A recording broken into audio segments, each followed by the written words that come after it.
Si en algún momento te han juzgado por los libros que eliges, o por las lecturas que realizas, por las temáticas, o simplemente porque te gusta un género y no otro, y hablan de ti como algún tipo de lector, este video es para ti.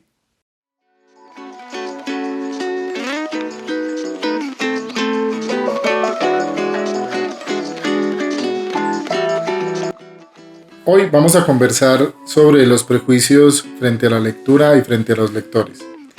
Como bien lo determina la palabra, son pensamientos que establecemos antes de enfrentarnos a las personas y a las lecturas, y juzgamos a los demás por lo que leen o porque no leen, determinando que quien lee tiene algunas capacidades especiales y aquellas personas que no leen carecen de ellas, o que hay algunos libros o algunas lecturas que son mejores que otras. Les voy a plantear 6 prejuicios, aunque pueden haber más, y por eso espero que ustedes me escriban y me recomienden o me comenten sus otros prejuicios si alguna vez los han ejercido sobre ustedes, o también si se hacen un proceso de autocrítica y dicen que también han juzgado a otros por lo que leen. Primero, algunos géneros son más importantes que otros. Esto suele pasar cuando nos enfrentamos, por ejemplo, en la literatura a determinar que ciertas lecturas construyen cierto tipo de lectores. Entonces, si eres lector de novelas, tienes unas características especiales y eres mejor lector que el que lee cuentos. O si lees poesía, tal vez eres más contemplativo que aquella otra persona que solo lee obras de teatro. O si lees ensayos, entonces eres alguien más interesante. Pero no, en realidad, en este caso, todos los géneros son importantes, porque cada género llega a un lector de acuerdo a los intereses actuales. Sí es cierto que en algún momento de la vida y en nuestra formación nos vamos acercando a algún género en específico, pero la invitación es que se arriesguen a conocer los demás. Un escritor plantea un tema, por ejemplo, en un cuento, y otro escritor lo puede ampliar dentro de una novela o lo puede explorar en la poesía, o podría plantear un ensayo para invitarnos a reflexionar y a pensar un poco más sobre ese mismo tema. En ese sentido, los invito a que piensen un poco y asuman una nueva postura frente a que la literatura es una opción de lectura, pero que hay otras múltiples opciones que le permiten a los demás también disfrutar de un espacio de encontrarse a través de la palabra. Y así llegamos entonces al segundo prejuicio, y es que existen temáticas más importantes que otras. En este caso tendríamos que empezar y acercarnos a diferenciar que todas las temáticas son importantes. Lo que hace en un caso la particularidad es la forma en cómo el escritor asume ese texto, es decir, la postura y el estilo que utiliza para escribir. Pero no podríamos juzgar si alguien que quiere leer un libro de espiritualidad frente a alguien que quiera leer una novela histórica, o frente a alguien que simplemente se acerca a conocer la historia de las plantas. Entonces no es que hayan temáticas más importantes, sino que hay momentos de la vida donde tenemos preguntas por las que exploramos, y los libros y las lecturas nos ayudan a encontrar algunas de las respuestas, teniendo claro que no hay una única respuesta, sino que se exploran diferentes. Por eso abrir la mente y abrir las lecturas nos ayuda un montón, porque nos permite tener diferentes puntos de vista sobre algunas de las cuestiones por las que estemos pasando. El tercer prejuicio es que el formato libro impreso es el formato ideal para leer. En el mundo contemporáneo en el que estamos hay nuevas formas de leer. Se encuentran los libros electrónicos, se puede leer en Kindle. Por ejemplo, yo muchas de mis lecturas las realizo a través de la Kindle. También existen los audiolibros. ¿Y por qué juzgar a alguien que escucha un audiolibro y decirle no, es que usted no lee? Es como si le dijera a una persona invidente que lee en braille que no está leyendo un libro.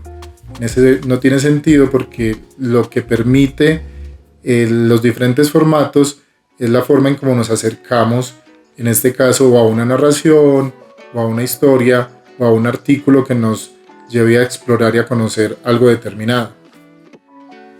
El cuarto prejuicio es que se lee para aprender algo. O la invitación, lea para que tenga una mejor ortografía, o lea para que sea más inteligente. Y no, la lectura en sí es una forma de acercarnos al conocimiento. Tal vez es la forma más tradicional a nivel histórico, porque ha sido durante mucho tiempo el libro el formato que permite plasmar mejor el conocimiento. Pero recordemos que solo desde que Gutenberg creó en Occidente la imprenta, se pudo generar un poco, se aumentó la publicación masiva de libros. Antes de eso los libros eran muy pocos y era muy costoso tenerlos, y aún así el conocimiento rondaba, estaba por ahí. Entonces no hay en este caso en específico una razón especial y única para las personas que leemos libros. O sea, la lectura como tal es también una forma de entretenimiento, inclusive es un derecho al ocio, es un derecho a dejarnos llevar por una historia o por un poema, o simplemente pensar a través de otras personas esas ideas que nosotros también estamos discutiendo dentro de nuestra mente. Lo que no niega que cuando uno lee obras literarias, por ejemplo, se puede construir un poco más de empatía, o puede entender que en el mundo hay otras personas que han pasado por situaciones complejas, porque los personajes bien desarrollados dentro de una novela, o la manifestación estética frente a una circunstancia que construye un poema, nos lleva a nosotros como lectores a encontrarnos con otro, y ese otro que no está presente, pero que sí está ahí con la palabra. Y también, pues claro, si yo deseo profundizar un conocimiento, pues es explorarlo a través de la lectura, es una forma de hacerlo. Pero también recordemos la fuerza que ha tenido la palabra oral, toda la transmisión oral que pues existe desde la antigüedad y que ha permitido que las culturas prevalezcan. En ese sentido hay que tener ese equilibrio entre que para el conocer también es importante observar, escuchar, y sumarle a la lectura es gratificante porque le permite a la persona que tiene esa pregunta y esa curiosidad de identificar diferentes puntos de vista y aceptar que hay diferentes formas de llegar al conocimiento. El quinto prejuicio es menospreciar otros géneros, como por ejemplo la literatura infantil y juvenil, la ciencia ficción, el terror. Si bien es otra forma de explorar la literatura, otra forma de explorar las historias, es solo eso, son otras formas. Entonces hay que abrirse a esa posibilidad de descubrir en estos géneros, por ejemplo en literatura infantil y juvenil, que explora los diferentes géneros literarios, pero lo que hace en sí es a través de un lenguaje más asequible, o a través de una exploración más amplia de los temas o de las diferentes circunstancias por las que ocurren los personajes, por las que viva los momentos históricos, invitan al lector de una forma más sencilla a disfrutar de la literatura. Y en el caso de la ciencia ficción, del terror, de la fantasía, de todos los otros géneros, lo que nos invita es a explorar estas condiciones humanas que nos llevan también al goce de lo extraño o al goce de lo que nos genera miedo. Y el sexto prejuicio que invito a que reflexionen es considerar que un buen lector es aquel que lee muchos libros en poco tiempo. Desde mi punto de vista, en realidad el buen lector es aquella persona que disfruta de la lectura, que se deja llevar, que se deja contaminar por la situación que le plantea un libro, que explora con el libro también su propia vida, o sea, que se cuestiona. Y les propongo 4 características para este buen lector.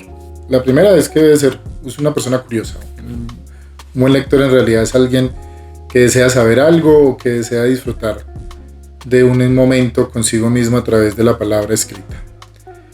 La segunda es que la mayoría de lectores siempre cuentan a la mano con algo que leer. En este caso, pues en nuestro mundo contemporáneo se puede leer desde el celular o se cuenta con un libro a la mano, libros de bolsillo o tienen otros formatos de lectura.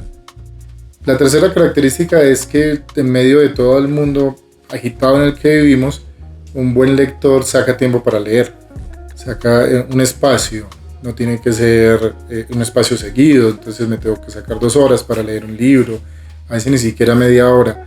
Es aprender que hay momentos durante el día que tenemos espacios libres e ir avanzando en la lectura poco a poco.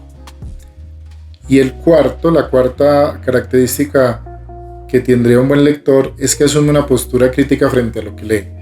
Es decir, no necesariamente todo lo que le llega, todo lo que lee, simplemente lo digiere y pasa derecho, ¿no? Un buen lector critica también y determina si un libro le llama la atención o no y da algunas de esas explicaciones del por qué no le llama la atención, pero será tema de un próximo video en el que discutiremos más sobre la lectura. Esto es Más que Literatura. La idea del canal es un espacio donde podamos dialogar sobre que la literatura como tal es una de las manifestaciones de la palabra escrita.